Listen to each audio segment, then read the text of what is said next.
Alhamdulillahi Rabbil Alamin. Wabihi nasta'in ala umuri dunya waddin. Wassalatu wassalamu ala asrafil anbiya'i wal mursalin Nabiyyina Muhammadin sallallahu alaihi wasallam wa ala alihi wa ashabihi wa tabi'in wa man tabi'ahum bi ihsanin ila yaumiddin.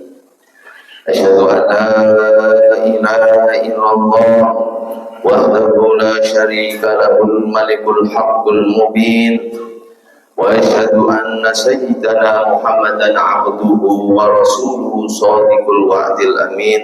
Amma ba'd, fa ya ayyuhal hadirun ittaqullaha haqqa tuqatih wa la tamutunna illa wa antum muslimun. Faqala Allah Ta'ala, wa ma kana Allah liyu'adzibahum wa anta fihim wa ma kana Allah mu'adzibahum wa hum yastaghfirun. Ma'asyiral muslimin, jamaah salat Jumat yang dirahmati Allah Subhanahu wa taala. Mengawali khutbah pada siang hari ini, mari kita senantiasa memanjatkan rasa syukur atas anugerah nikmat yang telah dikaruniakan Allah Subhanahu wa taala kepada kita dengan ungkapan alhamdulillahirabbil alamin. Salawat dan salam juga mari kita sampaikan kepada Nabi Muhammad sallallahu alaihi wasallam yang senantiasa menjadi teladan kita dalam bersyukur kepada Allah Subhanahu wa taala.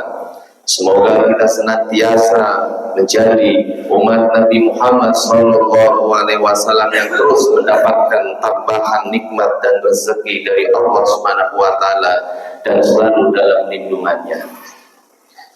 Menjadi kewajiban bagi khatib juga pada setiap khutbahnya untuk berwasiat takwa kepada para jamaah sekalian. Karena itu, mari kita senantiasa meningkatkan ketakwaan dan keimanan kita kepada Allah Subhanahu wa taala yang merupakan zat pemberi nikmat dan berhak atas apa yang terjadi di muka bumi dan kehidupan kita. Ketakwaan ini menjadi modal penting agar kita senantiasa mendapatkan rezeki dan senantiasa mendapatkan solusi dari setiap permasalahan yang kita hadapi. Wa may yattaqillaha yaj'al lahu makhraja wa yarzuqhu min haitsu la yahtasib wa may yatawakkal 'ala Allah fa huwa hasbuh innallaha balighu amri qad ja'ala Allah likulli syai'in qadra. Siapa yang bertakwa kepada Allah Subhanahu wa taala, niscaya dia akan membukakan jalan keluar baginya dan menganugerahkan kepadanya rezeki dari arah yang tidak dia duga. Siapa yang bertawakal kepada Allah Subhanahu wa taala, niscaya Allah Subhanahu wa taala akan mencukupkan keperluannya. Sesungguhnya Allah lah yang menuntaskan urusannya. Sungguh Allah telah membuat ketentuan bagi setiap sesuatu. Quran surat At-Tolak. Ma'asyiral muslimin, jamaah salat Jumat yang dirahmati oleh Allah Subhanahu wa taala. Setiap kita tentu menginginkan rezeki yang lancar dan penuh keberkahan.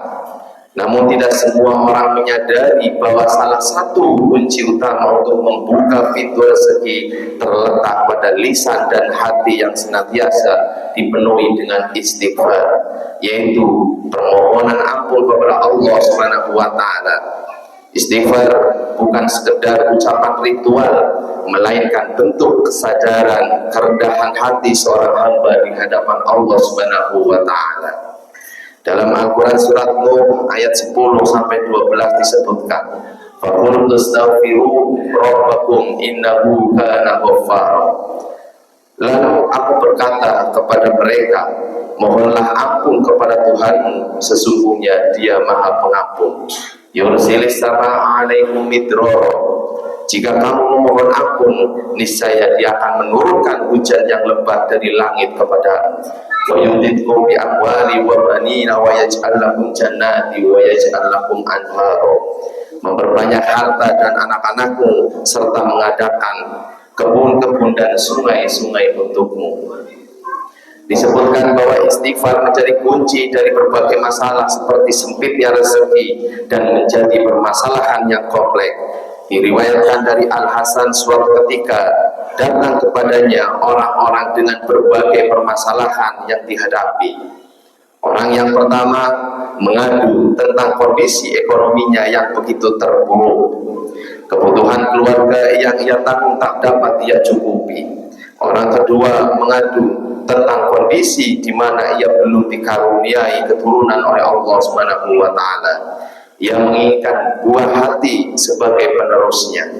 Dan orang yang ketiga adalah seorang petani yang tidak pernah mendapatkan hasil maksimal dari tanamannya. Selama bercocok tanam ia selalu menghadapi permasalahan seperti hama dan kekeringan yang melanda. Mendengar keluhan orang-orang tersebut, Al-Hasan hanya menjawab dengan satu kalimat saja, yaitu istighfirillah. Bacalah istighfar, mintalah ampunan kepada Allah Subhanahu wa taala. Setelah mendengar jawaban yang singkat ini, Rabi bin Sabib pun memberanikan diri untuk bertanya, "Wahai Al-Hasan, banyak orang yang mendatangimu dengan mengadukan berbagai hal dan meminta pertolongan kepadamu, bermacam-macam permasalahan kepadamu. Tapi mengapa hanya istighfar yang kau jadikan sebagai solusi jalan keluar?" Al-Hasan pun terdiam. Kemudian ia hanya membacakan surat Nur ayat 10 sampai 12 yang tadi saya bacakan. Ma'asyiral muslimin, jamaah salat Jumat yang dirahmati Allah Subhanahu wa taala. Kisah ini menunjukkan kepada kita bahwa memohon ampun dengan senantiasa membaca istighfar mampu menjadi solusi dari berbagai permasalahan. Rasulullah SAW pun telah mengajarkan kita berbagai redaksi bacaan istighfar, yang diantaranya adalah Sayyidul Istighfar, yakni Allahumma anta rabbi la ilaha illa anta khalaqtani wa ana 'abduka wa ana 'ala ahdika wa wa'dika mastata'tu a'udzu bika min syarri ma sana'tu abu'u laka bi ni'matika 'alayya abu'u bi dhanbi faghfirli fa innahu la yaghfiru dzunuba illa anta. Hai Tuhanku, Engkau Tuhanku, tiada Tuhan yang disembah selain Engkau. Engkau yang menciptakanku, aku adalah hamba-Mu. Aku berada dalam perintah iman sesuai perjanjian-Mu sebatas kemampuanku. Aku berlindung kepadamu dari kejahatan yang ku perbuat. Kepadamu aku mengakui segala nikmat-Mu padaku. Aku mengakui dosaku, maka itu ampunilah dosaku. Sungguh tiada yang mengampuni dosaku selain Engkau, Allah Subhanahu wa taala. Dalam kitab Al-Azkar kayak Imam An-Nawawi dianjurkan untuk memasukkan Sayyidul Istighfar dalam doa harian. Hari ini sesuai dengan hadis Rasulullah yang diriwayatkan oleh Imam Al-Bukhari dari Shaddad bin Aus, "Wa man qalaha minan nahari mukina biha famata mi yaumihi qabla an yumsi fa huwa min ahlil jannah wa man qalaha minal laili wa huwa mukinun biha famata qabla an yusbiha fa huwa min ahlil jannah." Barang siapa mengucapkannya pada siang hari dan meyakininya, lalu dia mati pada hari itu sebelum waktu sore, maka dia termasuk penghuni surga. Dan barang siapa mengucapkannya pada malam hari dalam keadaan meyakininya, lalu dia mati sebelum waktu pagi, maka dia termasuk penghuni surga.